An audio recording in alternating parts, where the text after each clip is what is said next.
Karl Marx, Grundrisse, Manuscritos Econômicos de 1857 a 1858, Esboços da Crítica da Economia Política, Editorial Bom Tempo, Editora UFRJ, edição 2011. Terceiro capítulo do Capital, continuação. Segunda seção, processo de circulação do capital. Tópico, o circuito do capital. Páginas 424 a 454. Este tópico será dividido em dois vídeos. O primeiro, da página 424 a 438. Vimos que a verdadeira natureza do capital só emerge no final do ciclo. Nota 76. Ver página 375, 377 e 419 a 420 já lidas. O que temos de considerar agora é o próprio circuito ou o curso do capital. Originalmente, a produção parecia estar situada mais além da circulação e a circulação mais além da produção. O circuito do capital, a circulação posta como circulação do capital, compreende os dois momentos. Nela, a produção aparece como ponto final e ponto de partida da circulação, e vice-versa. A autonomia da circulação é agora reduzida à mera aparência, da mesma forma que o caráter de além-mundo da produção. Em relação ao precedente, mais um comentário. A troca de equivalentes que parece subentender a propriedade sobre o produto do próprio trabalho e, por conseguinte, por como idênticos, a apropriação pelo trabalho. O processo econômico efetivo da apropriação e propriedade sobre o trabalho objetivado. O que há pouco parecia processo real, aqui é reconhecido como relação jurídica, como condição universal da produção e por isso é reconhecido legalmente, posto como expressão da vontade universal. Muda repentinamente, revela-se por uma dialética necessária, divórcio absoluto entre trabalho e propriedade e a apropriação de trabalho alheio sem troca, sem equivalente.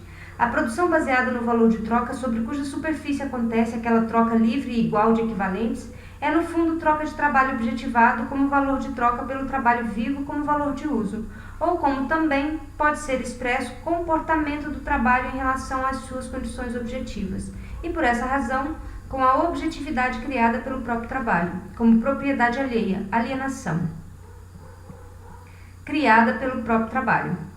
Por outro lado, é condição de valor de troca ser medido pelo tempo de trabalho, e por isso o trabalho vivo, não o seu valor, como medida dos valores, é uma ilusão. Acredita-se ou acreditar que em todas as condições de produção a produção e, em consequência, a sociedade se baseia na troca de simples trabalho por trabalho, Nas diversas formas em que o trabalho se relaciona com as condições de produção, como sua propriedade e reprodução do trabalhador, não é posta de modo algum por mero trabalho, pois sua relação de propriedade não é resultado, ou não é o resultado, mas o pressuposto de seu trabalho. Na propriedade fundiária, isso é evidente. No sistema corporativo também tem de ficar claro que o tipo particular de propriedade constituída pelo trabalho não se baseia sobre o mero trabalho ou troca de trabalho, mas sobre uma conexão objetiva do trabalhador com uma comunidade e com condições dadas que ele encontra, e das quais parte como sua base. Elas são igualmente produto de um trabalho, do trabalho da história universal, do trabalho da comunidade, de seu desenvolvimento histórico, que não parte do trabalho dos indivíduos singulares, nem da troca de seus trabalhos. Por essa razão, o mero trabalho também não é pressuposto da valorização.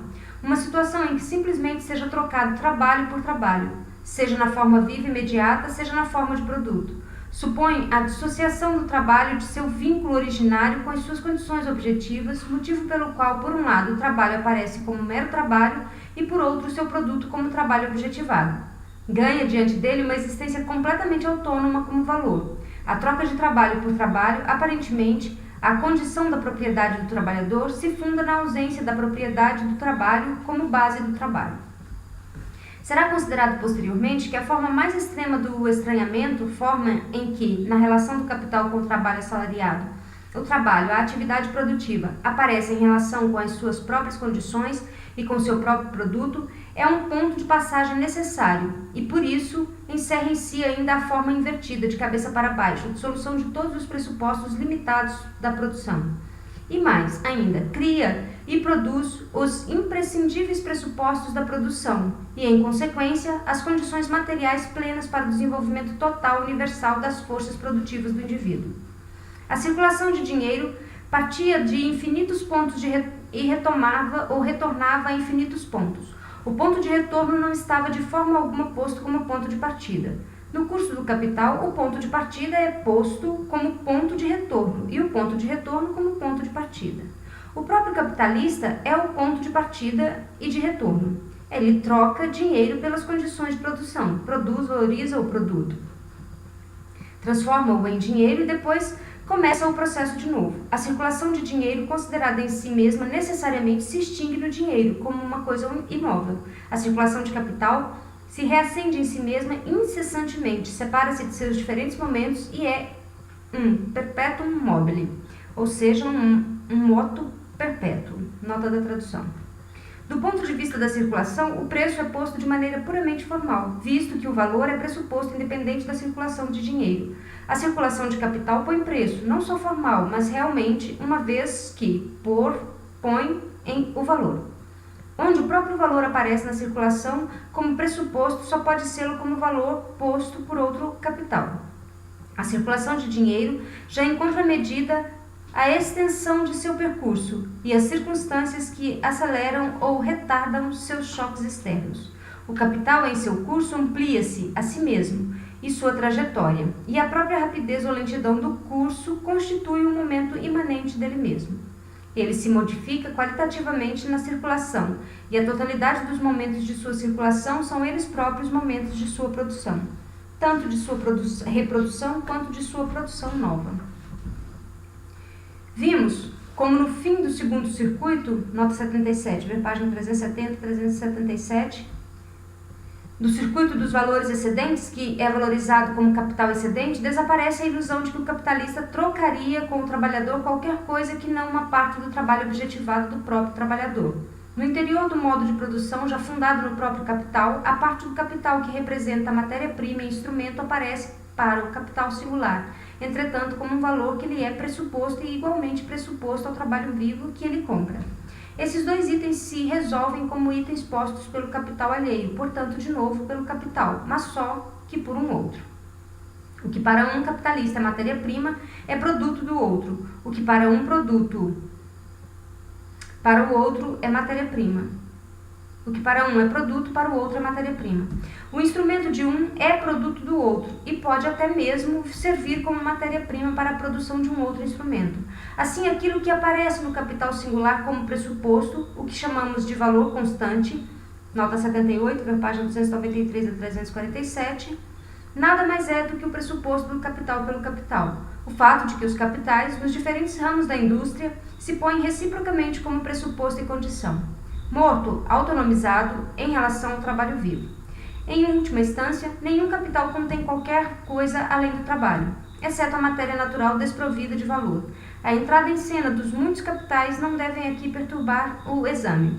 Ao contrário, a relação dos muitos capitais se esclarecerá após ser considerado aquilo que todos têm em comum, ser capital.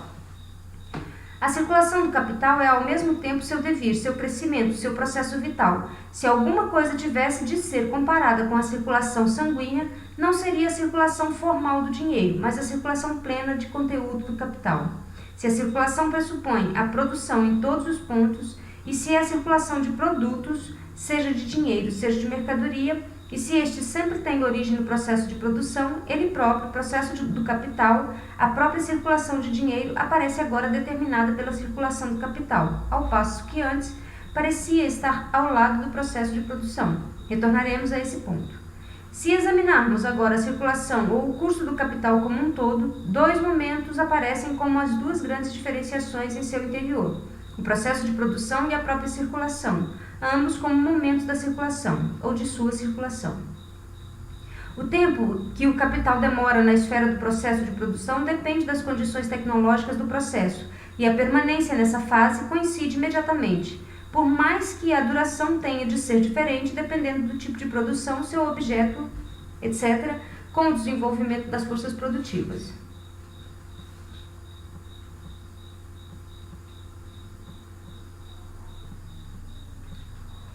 A duração aqui nada mais significa que o tempo de trabalho necessário para a fabricação do produto.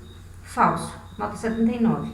Essa anotação adicional refere-se à frase anterior, sobre isso ver página 501 a 502, 559 a 560, que leremos a seguir, ou em sequência.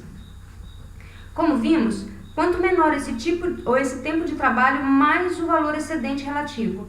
É o mesmo que afirmar que para uma dada quantidade de produto é requerido menos tempo de trabalho, ou em que um dado tempo de trabalho pode ser fornecido mais produtos acabados, para certo quanto de capital. A redução da duração do período em que permanece no processo de produção, em que se retira da circulação propriamente dita, em que está engajado, coincide com a redução do tempo de trabalho necessário para a fabricação de um produto, ou seja, com o desenvolvimento das forças produtivas, tanto pela aplicação de forças naturais, maquinaria, quanto das forças produtivas do trabalho social, aglomeração dos trabalhadores, combinação e divisão do trabalho. Sob esse aspecto, portanto, parece que não se incorpora nenhum momento novo.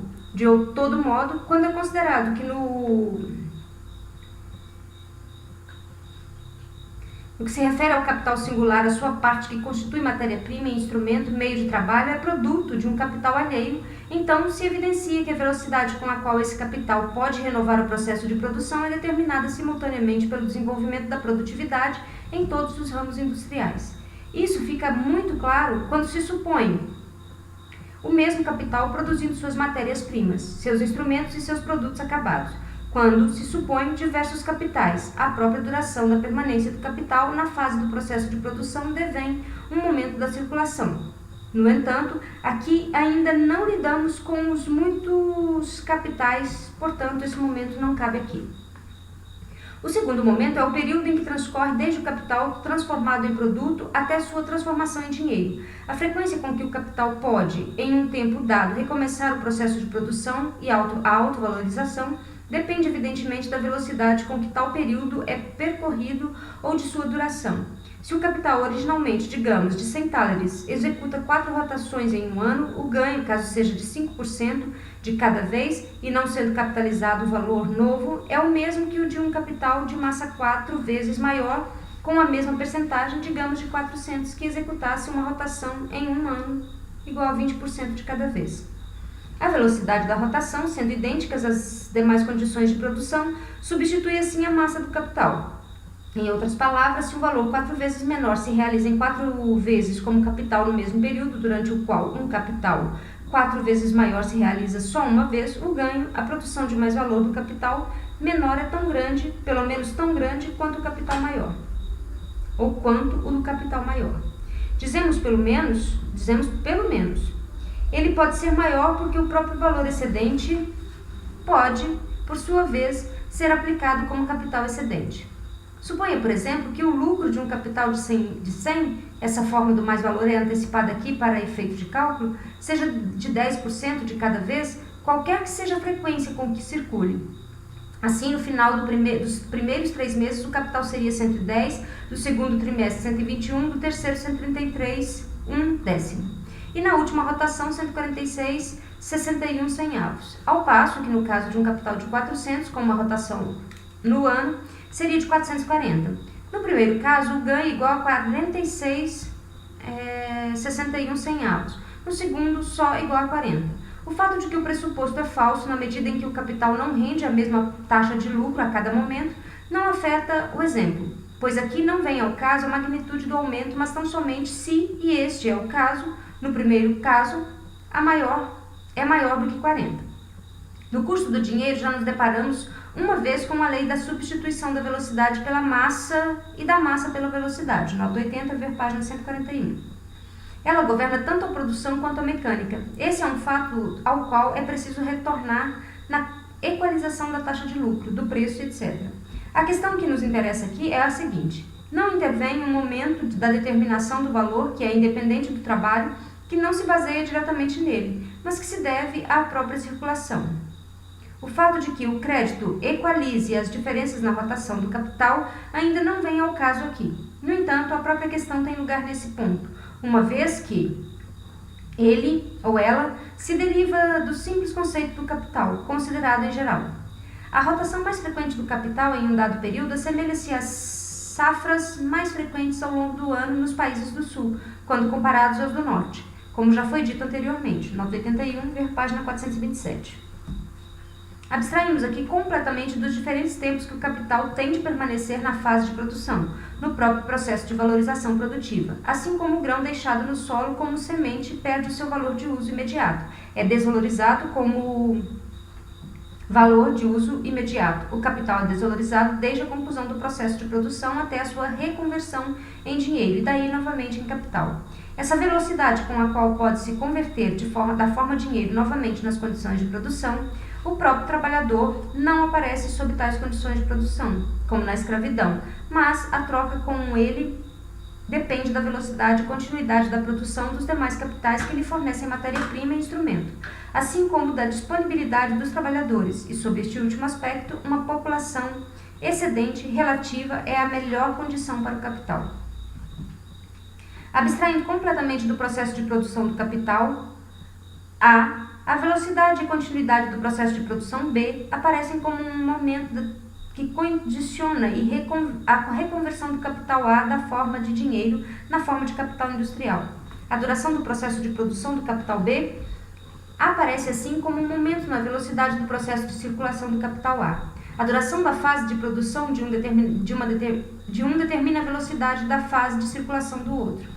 A sua simultaneidade é a condição para que a circulação de A não seja inibida, ou seja, que sejam lançados simultaneamente na produção e na circulação de seus próprios elementos pelos quais têm de ser trocados. Por exemplo, no último terço do século XVIII, a fiação manual era incapaz de fornecer matéria-prima para a tecelagem na quantidade exigida. Ou, o que dá no mesmo, a fiação não podia fazer passar a simultaneidade requerida, velocidade simultânea. O linho ou algodão no processo de produção, sua transformação em tecido. A consequência foi a invenção da máquina de fiar, que fornecia quantidade incomparavelmente maior de produto no mesmo tempo de trabalho, ou, que dá no mesmo, precisava de um tempo de trabalho incomparavelmente menor para fornecer o mesmo produto. Uma permanência incomparavelmente menor no processo de fiação. Todos os momentos do capital que aparecem nele contidos, quando o capital é considerado em seu conceito geral, só adquirem uma realidade autônoma e se revelam quando o capital realmente se manifesta como muitos capitais. Somente então a organização interna viva, que assim tem lugar no interior e pela concorrência, desenvolve-se com maior amplitude. Se considerarmos a rotação do capital como um todo, aparecem 4 momentos, ou os 2 grandes momentos do processo de produção e do processo de circulação, considerados como 2 momentos, em cada um dos quais aparece, por sua vez, uma qualidade. Com isso, podemos partir da circulação da produção. Já foi dito que a própria circulação é um momento da produção, uma vez que, somente por intermédio dela, o capital devém capital, que a produção é somente o momento da circulação na medida em que é a própria circulação, seja considerada como totalidade do processo de produção. Os momentos são, primeiro, o processo de produção real e sua duração. Segundo, transformação do produto em dinheiro. Duração dessa operação. Terceiro, transformação do dinheiro nas devidas proporções em matéria-prima, meios de trabalho e trabalho. Em suma, nos elementos do capital como capital produtivo. Quarto, a troca de uma parte do capital por capacidade de trabalho viva pode ser considerada como um momento particular e tem de ser assim considerada porque o mercado de trabalho é regido por outras leis que o mercado de produtos, etc. Aqui a população é o essencial, não a população absoluta, mas a relativa. O momento 1, como dissemos, não é considerado aqui, visto que coincide com as condições de valorização em geral. O momento 3 só pode ser considerado quando se tratar não do capital em geral, mas dos muitos capitais. O momento 4 pertence à seção do trabalho assalariado, etc. Tratemos aqui somente do momento 2, na circulação de dinheiro. Havia uma alternância unicamente formal do valor de troca como dinheiro e como mercadoria. Aqui tem-se dinheiro e mercadoria como condição da produção. Tem-se, enfim, o processo de produção. Os momentos aqui são diferentes quanto ao conteúdo. A diferença na rotação do capital, tal como é posta em 2, uma vez que não depende de uma maior dificuldade na troca com o trabalho, nem de uma demora pela existência não simultânea de matéria-prima e meio de trabalho na circulação, nem das distintas durações do processo de produção, portanto, só poderia se derivar de maiores dificuldades na valorização. Evidentemente, esse não é um caso imanente que tem origem na própria relação, mas coincide aqui, onde consideramos o capital em geral, com o que dissemos da desvalorização resultante ao mesmo tempo da valorização, nota 82, ver página 327 a 328. Nenhum negócio será aberto com base no fato de que pode vender o seu produto com mais dificuldade do que o outro. Caso isso se derivasse de um mercado menor, seria aplicado não um capital maior, como pressuposto, mas menor do que em um negócio com um mercado maior. Todavia, isso poderia se referir à maior distância do mercado no espaço, e por isso ao retorno mais lento. O tempo mais prolongado que o capital A precisaria para se valorizar resultaria, nesse caso, da maior distância que tem de percorrer depois do processo de produção para se trocar como mercadoria por dinheiro. Mas, por exemplo, no caso do produto que é produzido para a China, não se pode considerar que o produto, seu processo de produção, só está concluído quando chega ao mercado chinês. Os custos de valorização se elevariam pelos custos de transporte da Inglaterra para a China. Não se pode falar aqui da compensação para a inatividade mais prolongada do capital, uma vez que, para tanto, a forma do mais-valor secundária e derivada, juro, já teria de estar pressuposta. Os custos de produção se desenvolveriam no tempo de trabalho objetivado no processo de produção imediato, mas mais o tempo de trabalho contido no transporte. Desse modo, a primeira questão é a seguinte: de acordo com os princípios que estabelecemos até o presente, pode ser sacado um mais-valor dos custos de transporte. Deduzamos a parte constante do capital, a parte que é consumida no transporte, navio, veículo, etc. E tudo que faz parte de sua utilização, uma vez que este elemento não contribui em nada para a questão, sendo indiferente se é posto igual a zero ou igual a x. Agora é possível que haja trabalho excedente nos custos de transporte, por conseguinte que o capital possa sacar deles um valor excedente? A questão pode ser facilmente respondida com outra questão. Qual é o trabalho necessário ou o valor em que ele se objetiva? O produto precisa pagar, primeiro, seu próprio valor de troca, o trabalho nele próprio objetivado. Segundo, o tempo excedente que o marinheiro, o condutor, etc., empregam para transportá-lo. Se é possível ou não sacar trabalho excedente deles, depende da riqueza do país para o qual o produto é levado e da necessidade, etc., do valor de uso do produto para esse país. Na produção imediata, é claro que todo o trabalho excedente que o fabricante faz o trabalhador realizar é valor excedente para ele, porque é trabalho objetivado em novos valores de uso que nada custam ao fabricante.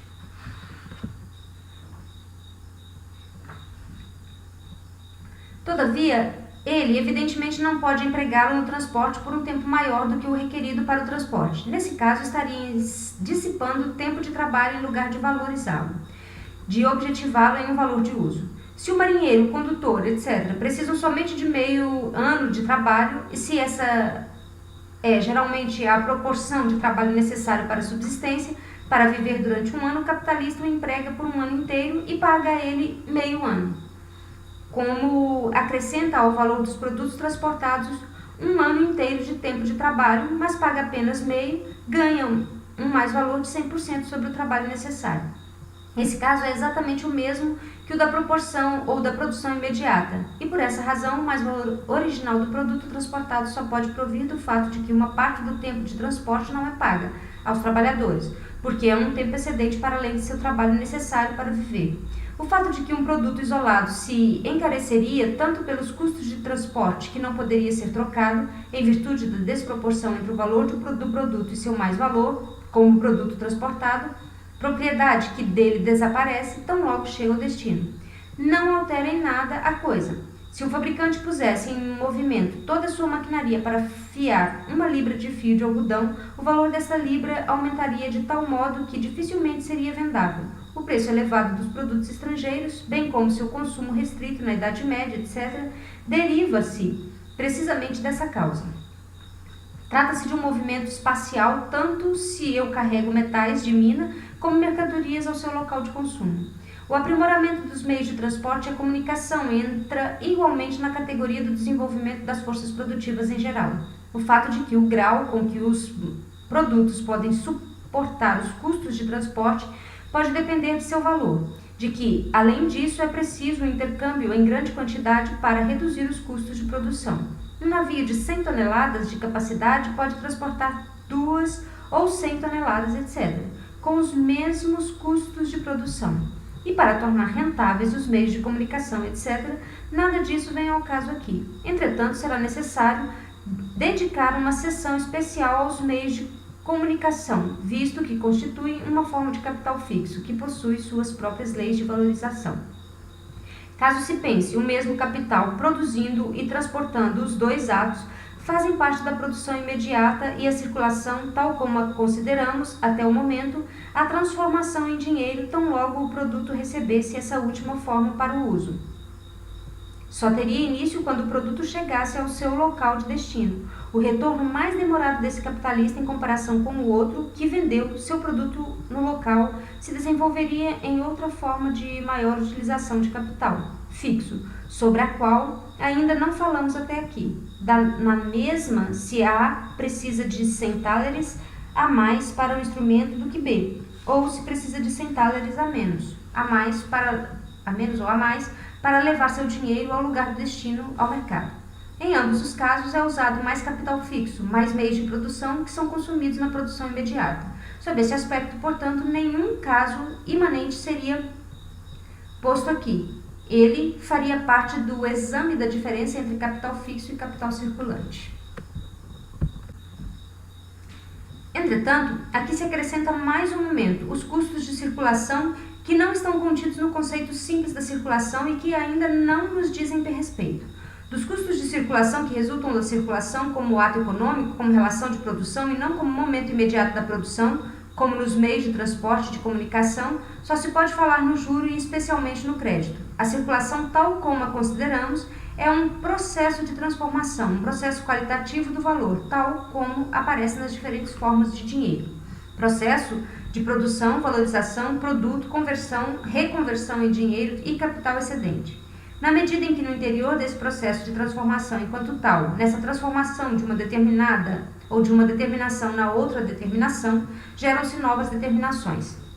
Os custos da circulação não estão necessariamente incluídos, por exemplo, na passagem de produto a dinheiro, poderiam ser igual a zero. Todavia, na medida em que a própria circulação cria custos, requer trabalho excedente, ela mesma aparece incluída no processo de produção. Sob essa ótica, a circulação aparece como momento do processo de produção imediato. Na produção orientada imediatamente ao uso e que só troca o excedente, os custos de circulação aparecem exclusivamente para o excedente, não para o produto principal. Quanto mais a produção se baseia no valor de troca e, em consequência, na troca, tanto mais importantes se tornam para ela as condições físicas da troca, meios de comunicação e transporte. É da natureza do capital mover-se para além de todas as barreiras especiais. A criação das condições físicas da troca de meios de comunicação e transporte devém uma necessidade para o capital em uma dimensão totalmente diferente. A anulação do espaço pelo tempo, dado que o produto imediato só pode ser valorizado em massa, em mercados distantes, quando os custos de transporte diminuem, e dado que, por outro lado, os próprios meios de transporte e comunicação só podem representar esferas de valorização do trabalho acionado pelo capital e à medida que tem lugar um intercâmbio massivo, pelo qual é reposto mais do que o trabalho necessário. A produção de meios de transporte e comunicação baratos é condição para a produção fundada no capital e, em consequência, é criada por ele. Do ponto de vista do capital, todo o trabalho requerido para lançar à circulação o produto acabado, ele só se encontra na circulação econômica quando se encontra no mercado. É um obstáculo a recuperar ou superar, da mesma maneira que todo o trabalho que é exigido como condição para o processo de produção, por exemplo, os custos para a segurança da troca, etc., o são. A hidrovia, como via que se desloca e se movimenta por si mesma, é a via dos povos comerciantes, conforme citado em grego, nota 83, por excelência. De outro lado, as vias de comunicação copiam ou cambiam originalmente a comunidade. Mais tarde, e por um longo período, cabiam aos governos como simples deduções da produção que saem do produto excedente coletivo do país, mas não constituem uma fonte de sua riqueza. Não cobrem seus custos de produção. Nas comunidades asiáticas primitivas autossuficientes, de um lado, não há necessidade de estradas, de outro, a própria ausência de estradas se mantém ou as mantém em seu isolamento, e por isso constitui um momento essencial de sua permanência inalterada, como na Índia.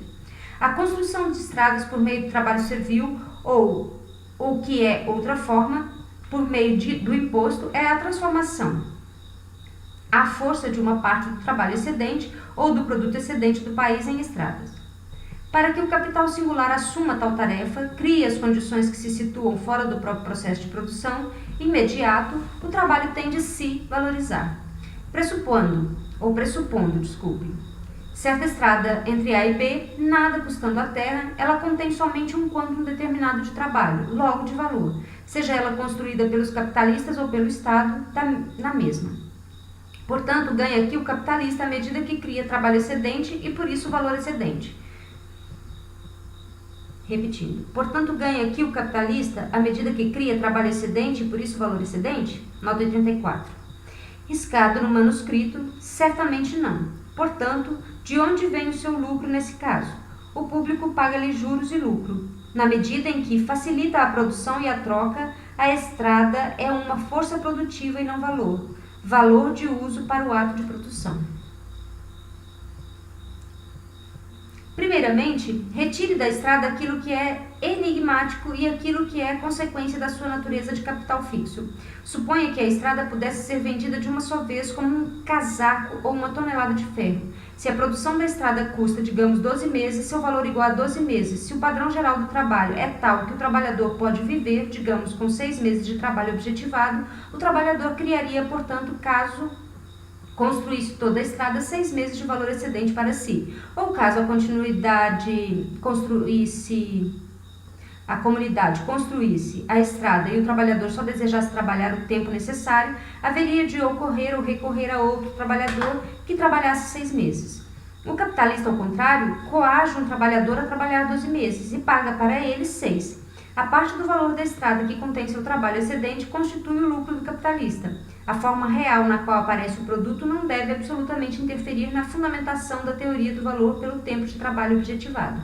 Mas a questão é justamente se o capitalista poderia valorizar a estrada, se poderia realizar seu valor pela troca. Naturalmente, tal questão existe para todo produto, mas assume uma forma particular para as condições de produção, ou para as condições gerais de produção. Suponha que o valor da estrada não se valoriza. No entanto, é construída porque é um valor de uso necessário. Como fica a coisa, então? A estrada tem que ser fabricada e tem que ser paga na medida em que seus custos de produção devem ser trocados por ela.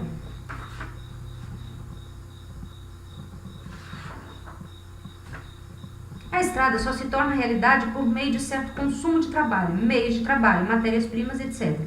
Dá no mesmo se a construção se realiza por meio do trabalho servil ou de imposto. Mas ela só é construída porque é um valor de uso necessário para a comunidade, porque a comunidade necessita dela a todo custo. Certamente esse é um trabalho excedente que o indivíduo singular tem de efetuar, seja sob a forma de corveia, seja sob a forma mediada de imposto, para além do trabalho imediato necessário à sua subsistência. Todavia, na medida em que é necessário para a comunidade e para cada indivíduo singular como membro da mesma, esse trabalho que executa não é um trabalho excedente, mas uma parte de seu trabalho necessário. O trabalho que é necessário para que o indivíduo singular se reproduza como membro da comunidade e para que a comunidade se reproduza, o que é uma condição geral de sua atividade produtiva. Se o tempo de trabalho fosse inteiramente consumido na produção imediata ou expresso de forma indireta, se fosse impossível cobrar um imposto adicional para esse objetivo determinado, a estrada teria de permanecer sem ser construída. Se a sociedade como um todo fosse considerada como um indivíduo, o trabalho necessário consistiria da soma de todas as funções de trabalho particulares que são autonomizadas pela divisão do trabalho.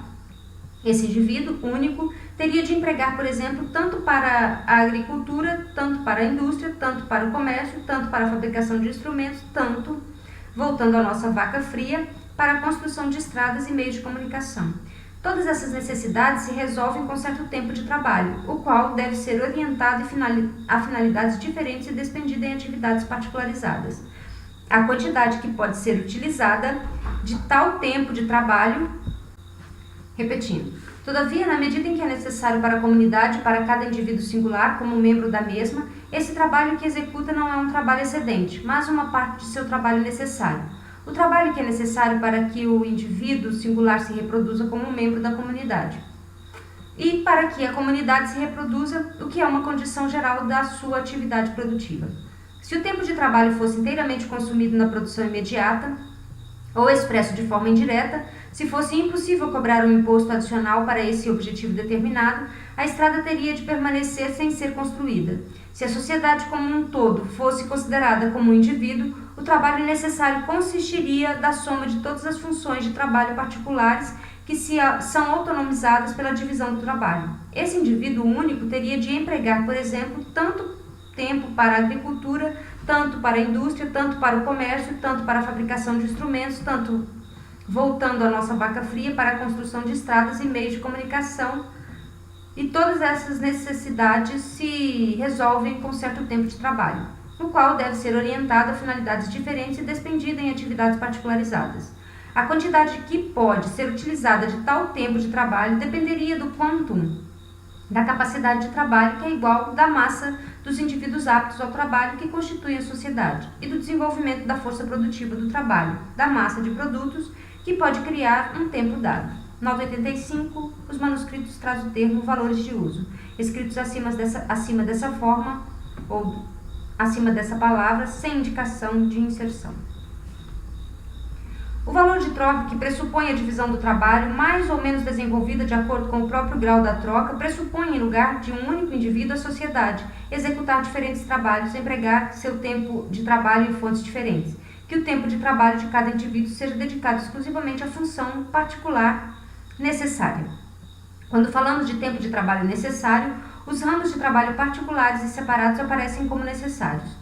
Essas necessidades recíprocas são mediadas pela troca, sobre a base do valor de troca, e se evidenciam precisamente no fato de que cada trabalho objetivado particular, cada tempo de trabalho especificado e materializado de modo particular, se troca pelo produto e símbolo do tempo de trabalho universal.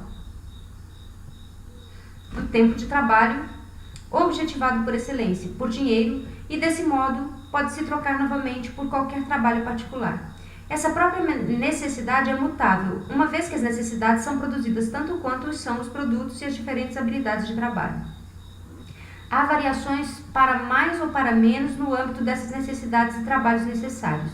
Quanto mais as necessidades, elas próprias historicamente postas, necessidades geradas pela própria produção, as necessidades sociais, necessidades que são elas próprias o resultado da produção e relações sociais, são postos como necessárias, tanto mais elevado é o desenvolvimento da riqueza real, materialmente considerada. Relendo. Há variações para mais ou para menos no âmbito dessas necessidades e trabalhos necessários. Quanto mais as necessidades, elas próprias historicamente postas, necessidades geradas pela própria produção, as necessidades sociais, necessidades que são elas próprias o resultado da produção, a relação e relações sociais, são postos como necessárias, tanto mais elevado é o desenvolvimento da riqueza real. Materialmente considerada, a riqueza consiste unicamente da diversidade das necessidades. O próprio artesanato não aparece necessariamente junto à agricultura de autossubsistência, que se dedica à fiação, tecelagem, etc., como atividades domésticas acessórias. Mas, se, por exemplo, a própria agricultura se baseia na atividade científica, se precisa de máquinas, de fertilizantes químicos trazidos pelo comércio, de sementes, de países distantes, etc., e se a manufatura patriarcal rural desapareceu, o que já está contido no pressuposto, as fábricas de máquinas, o comércio exterior, o artesanato, etc., aparecem como necessidade para a agricultura. Talvez só possa conseguir o guano por meio da exportação de artigos de seda. Assim, a manufatura de seda não aparece mais como indústria de luxo, mas como indústria necessária à agricultura. Portanto, é principal e essencialmente porque a agricultura não encontra mais as condições de sua própria produção em si mesma, originadas natural e espontaneamente, mas tais condições existem fora dela como indústrias autônomas. e com sua necessidade de existência ou com sua existência, à margem dela, toda a complexa conexão que existe, essa indústria estrangeira é trazida igualmente para o círculo das condições de produção da agricultura. Que aquilo que antes aparecia como luxo agora é necessário, e as assim chamadas necessidades de luxo, por exemplo, aparecem como necessidade para a indústria mais natural e nascida da mais pura necessidade natural. Essa remoção do solo natural sobre o solo de toda a indústria e a transposição de suas condições de produção para fora dela em uma conexão universal. Por conseguinte, a transformação daquilo que aparece supérfluo em algo necessário, em necessidade historicamente produzida, é a tendência do capital. A própria troca universal, o mercado mundial e, em consequência, a totalidade das atividades do intercâmbio, das necessidades, etc., das quais ela consiste, devém o fundamento universal de todas as indústrias. O luxo é o contrário do naturalmente necessário. As necessidades naturais são as necessidades do indivíduo, ele próprio reduzido a um sujeito natural. O desenvolvimento da indústria abole essa necessidade natural, assim como aquele luxo na sociedade burguesa. Entretanto, o faz somente de modo antitético, uma vez que ela própria repõe em certa norma social como a norma necessária frente ao luxo. Em que momento há de se tratar dessas questões sobre o sistema das necessidades e o sistema dos trabalhos? Vai se verificar oportunamente. Retornaremos agora à nossa estrada. Se ela pode, enfim, ser construída, isso prova que a sociedade possui o tempo de trabalho vivo objetivado para sua construção. Naturalmente, supõe-se aqui que ela seguia por um instinto correto. Ela poderia comer todas as sementes, deixar a terra em pouso e construir estradas. Com isto, não teria executado o trabalho necessário, porque ela não se reproduziria, não se conservaria como capacidade de trabalho vivo por meio desse trabalho. As capacidades de trabalho vivas também podem ser assassinadas diretamente, como fez Pedro I, por exemplo, na construção de São Petersburgo.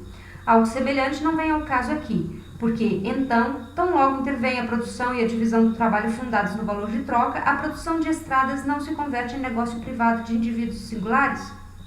E esse não é o caso ali, onde é executada pelo Estado por meio de impostos, em primeiro lugar a sociedade, os indivíduos. Eu vou ler novamente. E esse não é o caso. Ali onde é executada pelos singulares reunidos, podem possuir o trabalho excedente para construir a estrada, mas só o possuem reunidos. A reunião é sempre dedicada adição da parte da capacidade de trabalho que cada indivíduo singular pode utilizar na construção de estradas em adição ao seu trabalho particular. Mas não é somente a adição. Se há associação de suas forças múltiplas, sua força produtiva, isso não significa que possuiriam numericamente a capacidade de trabalho de todos juntos, caso não trabalhassem juntos. Se, portanto, a soma de suas capacidades de trabalho não se agregasse, o excedente, que só existe pelo e no seu trabalho reunido combinado. Daí a violenta concentração do povo no Egito, na Etrúria, Índia, etc., para o trabalho forçado em construções e obras públicas. O capital produz a mesma reunião de outro modo, pela sua maneira de troca com o trabalho livre. O fato de que o capital nada tem a ver com o trabalho isolado, mas com o trabalho combinado, uma vez que ele já em si e por si uma força social combinada, talvez seja um ponto que já precise ser tratado aqui na história geral da gênese do capital. Em segundo lugar, de um lado, a população pode ser tão amplamente desenvolvida e de outro pode ser tão intenso o apoio que encontra na utilização de maquinaria que a força resultante da simples reunião material massiva, e na antiguidade trata-se sempre desse efeito massivo, do trabalho forçado em conjunto, é supérflua, e é necessária uma massa de trabalho vivo proporcionalmente mais reduzida. Quanto mais a produção ainda se baseia no trabalho manual simples, no emprego da força ou de força muscular, etc., enfim, no esforço corporal e no trabalho de indivíduos singulares, tanto mais a elevação da força produtiva consiste de seu trabalho conjunto em massa. No artesanato semi-artístico fica clara a oposição entre particularização e singularização. A habilidade do trabalho singular, mas não combinado. O capital em seu verdadeiro desenvolvimento, combina o trabalho em massa com a habilidade, mas de forma que o primeiro perde sua potência física e a habilidade existe não no trabalhador, mas na máquina e na fábrica, que opera por um todo ou com um todo pela combinação científica com a máquina. O espírito social do trabalho adquire uma existência objetiva fora dos trabalhadores singulares. Pode-se formar uma classe particular de construtores de estradas que é utilizada pelo Estado. Entre os romanos já havia nas Forças Armadas uma massa, mas já divorciada do conjunto do povo, disponível e disciplinada para o trabalho, cujo tempo excedente pertencia igualmente ao Estado, que vendia a totalidade de seu tempo de trabalho ao Estado por um salário que trocava a totalidade de sua capacidade de trabalho por um salário necessário à manutenção de sua vida. Precisamente da mesma forma como faz o trabalhador com o capitalista. Isso vale para a época em que o exército romano não era mais que um exército de cidadãos, mas de mercenários. Há aqui igualmente venda livre de trabalho por parte dos soldados, mas o Estado não o cumpra tendo em vista a produção de valores. Desse modo, não obstante a forma do salário possa ocorrer originalmente nas Forças Armadas, esse sistema de soldo é, contudo, fundamentalmente diferente do trabalho assalariado. Há alguma similaridade pelo fato de que o Estado consome a força armada para obter um aumento de poder e riqueza, ou uma parte da população ocasionalmente desocupada é usada com tal propósito juntamente com uma quantidade de construtores, etc., que, entretanto, não trabalham como capitalistas, mas como criados, altamente instruídos. Sobre a relação desse trabalho qualificado, etc., posteriormente, nesse caso, os trabalhadores são trabalhadores assalariados, mas o Estado não os utiliza enquanto tais, mas como empregados domésticos. Agora, para que o capitalista construa a estrada como negócio, às suas custas, se o Estado permite que tais tipos de coisas sejam exploradas por arrendatários do Estado, isso sempre acontece por intermédio da corvéia ou de impostos. São necessárias várias condições, todas coincidentes com o fato de que o modo de produção fundado sobre o capital já está desenvolvido a um nível mais elevado. Primeiramente, é pressuposta a magnitude do capital concentrado em suas mãos, para poder assumir um trabalho de tal dimensão e de rotação e valorização mais lentos.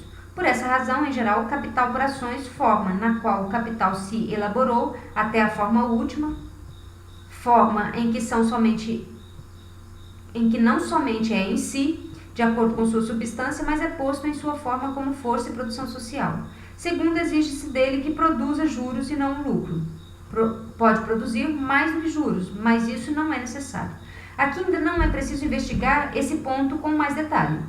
Terceiro, como pressuposto, intercâmbio tal, sobretudo comercial, que a estrada é rentável, que o preço exigido para o uso da estrada vale o mesmo valor de troca para os produtores, ou proporcione uma força produtiva que eles podem pagar tal preço. Quarto, que uma parte da sua riqueza desfrutável invista sua renda nesses artigos de locomoção. Mas o essencial continua sendo os seguintes pressupostos. Primeiro, capital utilizável para tal objeto na quantidade requerida que se contenta com juros. Segundo, tem de valer a pena para os capitais produtivos, para o capital industrial, pagar o preço por uma estrada. Caso, por exemplo, da primeira estrada de ferro entre Liverpool e Manchester tinha se convertido em uma necessidade de produção para os corredores de algodão de Liverpool, ainda mais para os fabricantes de Manchester.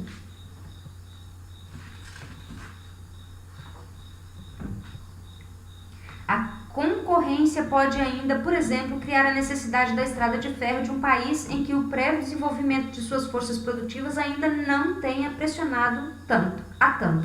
O efeito da concorrência entre nações faz parte do capítulo sobre intercâmbio internacional. Aqui se manifestam particularmente os efeitos civilizatórios do capital. O capital, enquanto tal, suposta a existência posta no volume necessário, construirá estradas somente quando a construção de estradas tornar-se necessidade para os produtores, em especial para o próprio capital produtivo, uma condição para a produção de lucro do capitalista. Assim, a estrada é rentável. Mas nesses casos já é pressuposto um intercâmbio mais intenso. Trata-se do mesmo pressuposto duplicado, por um lado, a riqueza do país suficientemente concentrada e transformada na forma do capital, de modo assim encarregar de tais trabalhos como processo de valorização do capital. Por outro, o volume do intercâmbio suficiente e a barreira constituída pela falta de meios de comunicação suficientemente sentida, enquanto tal, para que o capitalista possa realizar o valor da estrada, de forma parcelada e por partes no tempo como estrada.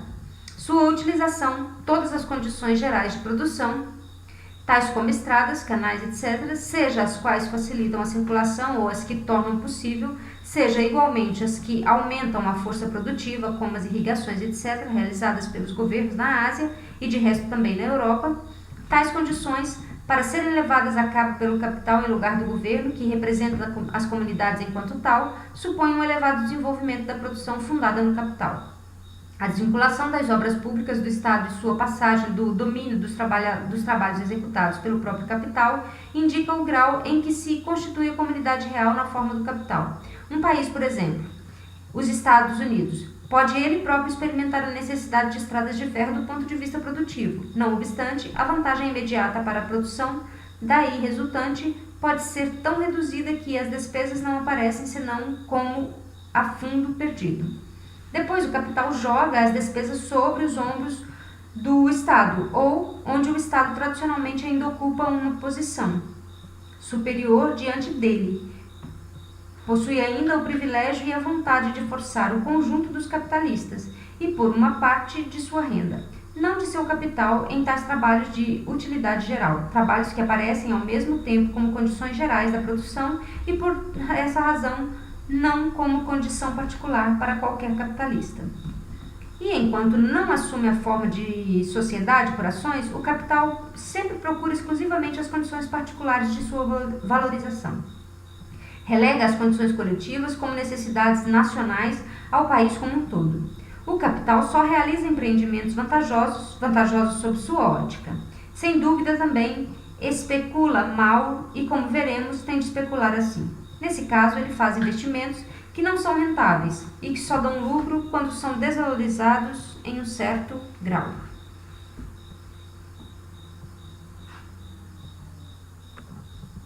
Continuaremos no próximo vídeo a leitura das páginas 439 a 454 do mesmo tópico.